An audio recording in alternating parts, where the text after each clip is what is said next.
لو تناهيتم إلى سر الحياة وصنعتم كائنا حيا نرى.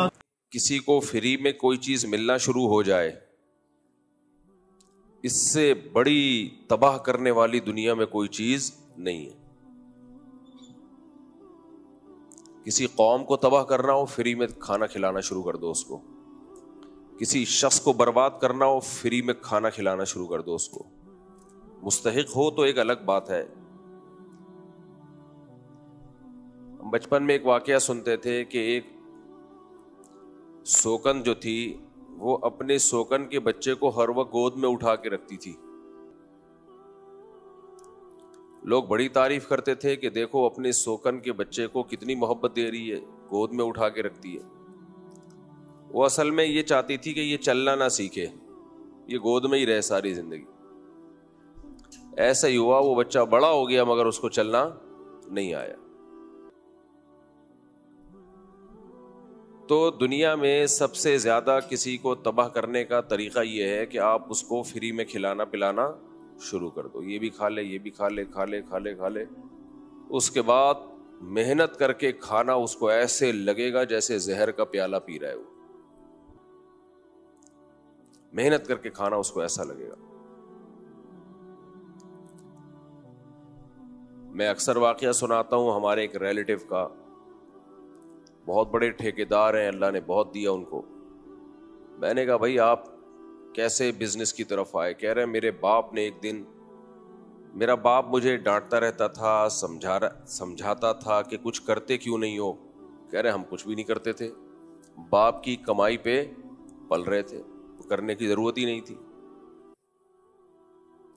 ناشتہ ابا کے گھر میں مل جاتا ہے، دوپہر کا کھانا بھی ابا کے گھر میں مل جاتا ہے، رات کا کھانا بھی ابا کے گھر میں مل جاتا ہے، سونے کی جگہ بھی ہے، تو کیوں کرے گا بھائی پھر کچھ. کہہ رہے ایک دن جب بہت زیادہ ابا نے مجھے سمجھایا، میں باز نہیں آیا. مائیں نرمی کرنا شروع کر دیتی ہیں.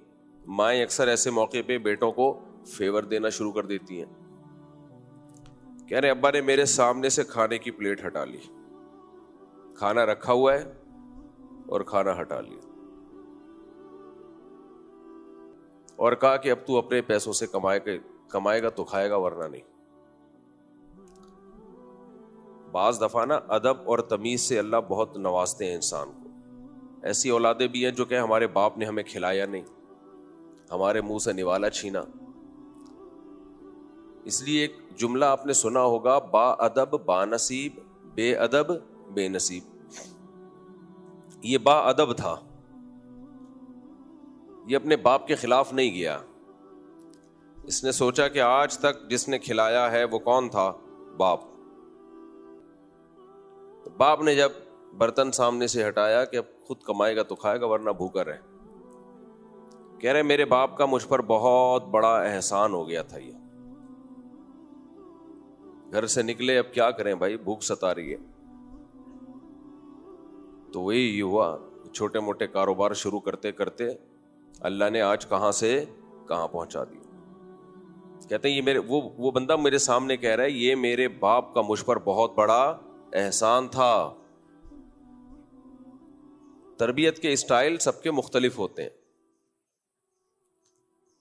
تو میں نہیں کہہ رہا آپ اپنے بچوں کے سامنے سے برتن ہٹا لیں، لیکن کسی کو اپاہج بنانا ہو، کسی کو برباد کرنا ہو، بیڑا غرق کرنا ہو، اسے فری پھوکٹ کے پیسے دینا شروع کر دو. میرا اس پر ایک تفصیلی بیان پہلے ہو چکا ہے کہ بعض مذہبی اسکالر، سب نہیں، بہت سو میں استغنا ہوتا ہے، وہ بھی اسی طرح خراب ہو جاتے ہیں.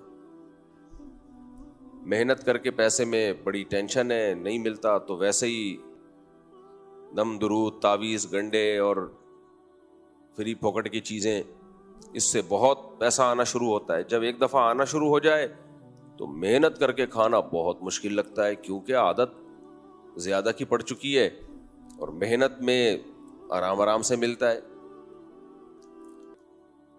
تو اس لیے خوب یہ بات اچھی طرح سے سمجھیں، اگر آپ کو کسی سے دشمنی ہے یا آپ کسی کو اس کی نسلوں سمیت برباد کرنا چاہتے ہیں، وہ بھی برباد ہو، اس کی نسلیں بھی ہمیشہ کے لیے، کیونکہ بھکاریوں کی نا نسلیں چلتی ہیں. یہ چیز جینز میں منتقل ہوتی ہے. ابا بھیک مانگتے تھے تو بچوں نے ابا کو دیکھا تو بچوں کی بھی یہی عادت.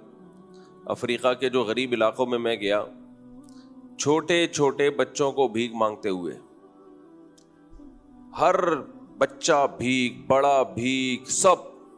یعنی بعض علاقے ایسے تھے.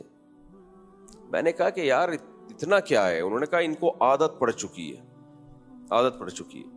یہ باپ دادے پردادوں سے بھیک مانگتے, کچھ لوگ, سب نہیں. وہاں تو لوگ جانتے ہیں نا ان کو, کہ ان کو عادت پڑ چکی ہے.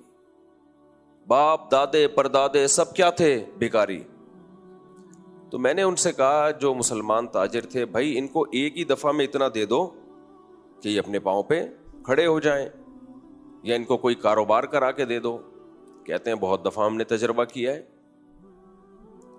ان کو کوئی دکان کھول کے دے دی, کوئی ریڑھی خرید کے دے دی, یہ ریڑھی بیچیں گے اور جو پیسہ آئے گا سب اڑا دیں گے, اگلے دن پھر بھیک مانگ رہے ہوں گے. کہہ رہے ہم نے یہ بھی کیا کہ بھائی ان کو 6 مہینے کی ایڈوانس تنخواہ دے دو, یا اکٹھے زیادہ پیسے دے دو, کچھ کر لیں. تو وہ 4-5 دنوں میں عیاشی میں, شراب کباب میں اڑا دیتے ہیں, 5ویں دن سے پھر بھیک. یہ مشاہدے پر مبنی واقعات سنا رہا ہوں میں, ہوائی باتیں بولو نہیں. یہ جو مشاہدہ ہے نا وہ بتا رہا ہوں آپ کے سامنے. تو اور ایک کی گواہی نہیں تھی, بہت لوگوں نے یہ بات بتائی ہمیں وہاں کہ بھائی ان میں بعض لوگوں کو نسلوں سے عادت پڑ گئی ہے, کہ دادا پردادے ان کے مانگتے تھے تو بس گئے. کہہ رہے ہیں 20 کوششیں کر چکے ہیں بھائی, ہم تمہیں بزنس میں پارٹنر بنا کے, پارٹنرشپ پہ بزنس کر لو, یہ کر لو, وہ کر لو, جو مرضی کر لو. اس کی گوٹ, اس کی سوئی ایک ہی جگہ آ کے اٹک گئی ہے کہ جیسے ہی پیسہ آئے عیاشی میں اڑاؤ اور دوبارہ ہاتھ. تو دنیا میں کسی قوم کو تباہ کرنا ہو, بھیک پہ لگا دو. دنیا میں کسی شخص کو تباہ کرنا ہو نا, آپ کو کسی سے دشمنی ہے, آپ چاہتے ہو کہ برباد کر دوں میں اس کو, تو کسی طریقے سے اس کو مانگنے کے عادت میں ڈال دو آپ اس کو, بس پھر آپ کو ضرورت ہی نہیں رہے گی. وہ قوم کبھی نہیں کھڑی ہو سکے گی, وہ شخص کبھی اپنے پاؤں پہ کھڑا نہیں ہو سکے گا. ایک نظم ہے بڑی زبردست, مجھے چلنا سکھانے کو سہارا چھین لیتا ہے.